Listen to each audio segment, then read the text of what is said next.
Hello YouTube. The more dangerous the profession, the more superstitions appear among its representatives.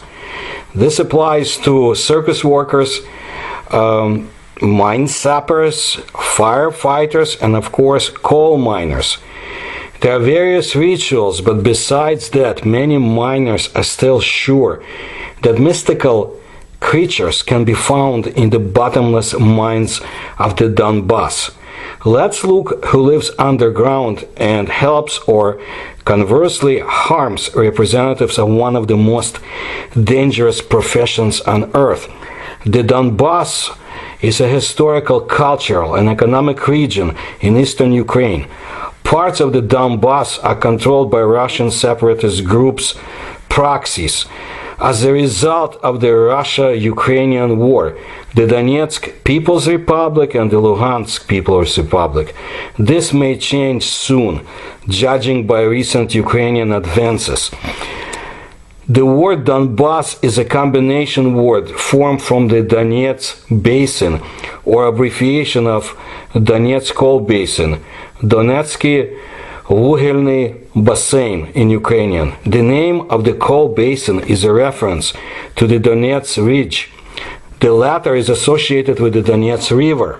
Before we proceed, I have a personal connection to the area to tell you about. In the waning days of the USSR and the early days of the independent Ukraine, my step-uncle was active in the trade union movement in the Donbas. He was my father's stepsister's older brother, so I guess a far-removed relative. He was an experienced and rugged coal miner, one of those who organized the trade union against the communist regime. Apparently later, he stood in the way of some criminal thugs who wanted to take over the mines, and they assassinated him.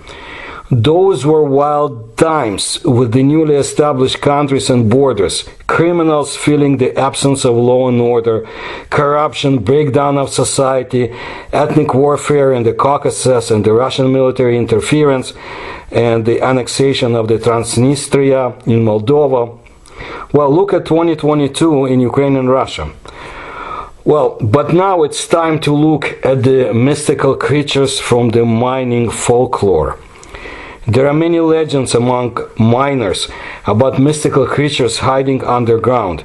For example, in the Altai and Siberia in Russia, they talk about the mountain father. In the Urals, they talk about the mistress of the copper mountain. This is where she rules. And as for the famous Donbas, according to mining legends, a certain Shubin rules there.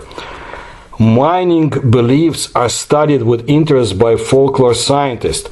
Professor Roman Gelgard, who collected mining fairy tales and fables, devoted a lot of work to this.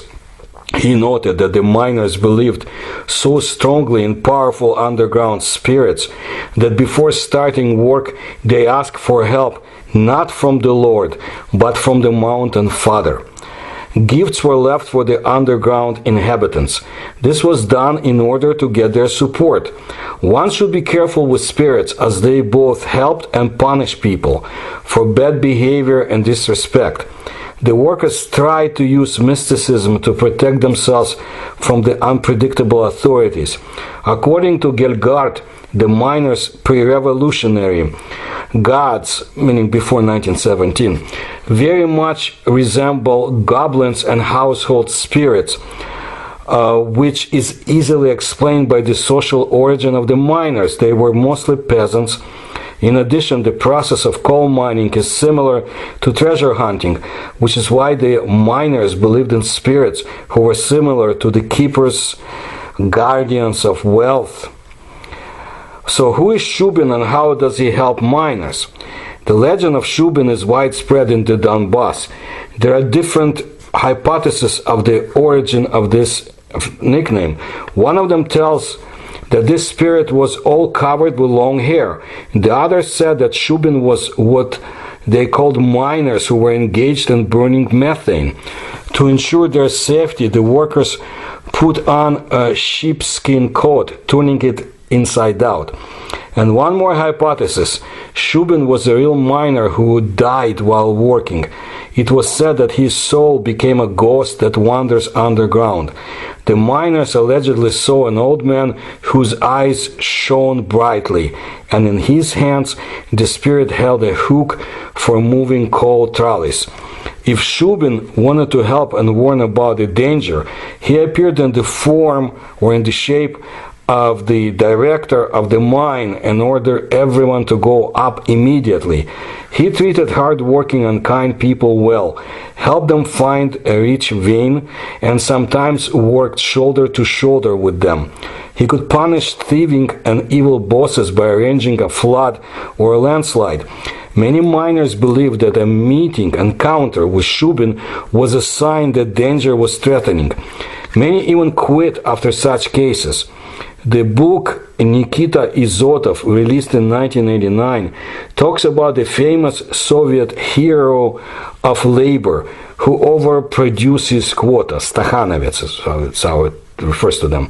Well, Georgy Yakovlev wrote this work mentioning Shubin and presenting him as a fair defender of ordinary working people. Like God doesn't really help the miners, so people believe in other forces, according to Yakovlev. If we consider the terrestrial origin of Shubin, then perhaps it was one of the timbermen of the merchant Kadyrev's mine who lived in the village of Nakhalovka.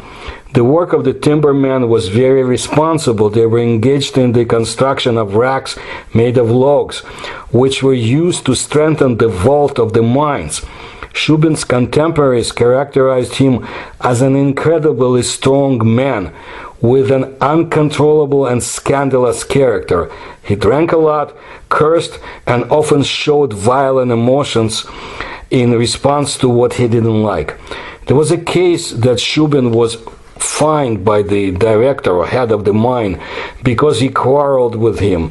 The owner did not want to invest in security, and the timberman told everything he had in his mind about the head of the mine. For this he received a large fine. They say that after this incident there was a blockage in the mine. There were many victims, and Shubin disappeared without a trace, leaving clothes and working tools behind. After a while, the miners began to tell that there was someone in the mine, they say coughing, and the noises of the tools could be heard. The opinion was formed that it is Shubin, whose spirit never calmed down. He remained to live in the coal mine. The legend was overgrown with various details. More and more often they talked about a ghost who warns of danger. Superstitious people added the usual folklore nuances. For example, glowing red eyes, goat hooves, and fur all over the body. Well, the mountain father, about whom the miners of Siberia and Altai talk about, is also similar to Shubin. Well, like Shubin, he helps honest workers, hates unscrupulous bosses. Miners leave presents to the mining father. For example, vodka or tobacco. Hard workers believe that spirits are also simple workers like them. That's why they warn about the danger. Take care of the miners. Gergard noted that appearing in the guise of a gray-haired old man, underground spirits personify the owner of the earth, who exists in the folk Siberian legends. Minor spirits do not always have a male gender. For example, there is a legend about Maria, Masha for short.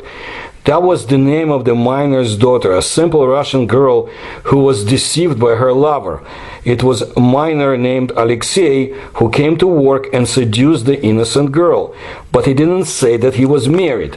And when his wife wrote a letter in which she announced her arrival, Alexei decided to deal with Maria. Fearing a scandal, he pushed Masha into the mine. After that, there were rumors among the miners that the ghost of an unhappy woman was wandering in the mine, calling out for her beloved. The mine was named after her, Maria Glubokaya.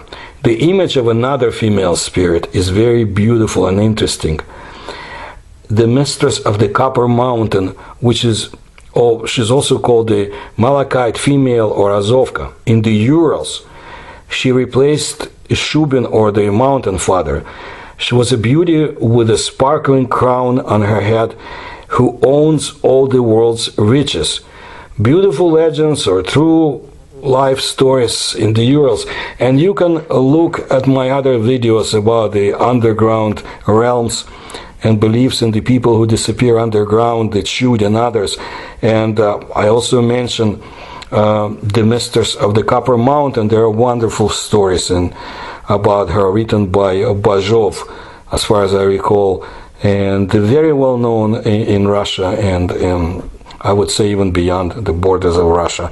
So that's what I wanted to tell you about the beliefs of the miners, and I'll bring you more stories from Eurasia. If you like my research and you can support me, you'll find the links in the description to this video, and please subscribe to it, please tell others, and I sincerely hope that peace will come to the much suffering lands in Eastern Europe.